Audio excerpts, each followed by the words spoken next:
From whitewashed villages and cliffside views of the Costa del Sol to chic art galleries and grand boulevards of Madrid, this is Spain in perfect balance. On this classic Collette journey, you'll begin with 5 nights along the Mediterranean in Fuengirola, a seaside town loved by locals and travelers alike. Settle in and explore with ease, guided by experts who know these places best.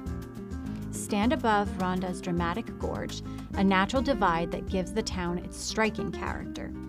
Soak in the culture of Marbella and Málaga, coastal elegance and the slower rhythm of life.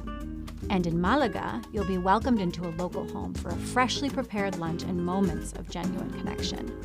Step inside the Alhambra in Granada, a UNESCO World Heritage Site and wonder of the Muslim world, where carved arches and quiet courtyards reveal the final moments of Moorish history in Spain. Then, trade sea breezes for city energy as you board a high-speed train to Madrid. In Spain's capital, visit icons like the Royal Palace and the Cibeles Fountain. Explore the masterpieces of the Prado and enjoy free time to discover the city your own way. With stays in just 2 carefully selected hotels, there's time to relax and truly savor each stop. It's travel that feels effortless, yet crafted with intention, depth, and local insight. From sunlit coastlines to capital city energy, this is Spain in perfect balance.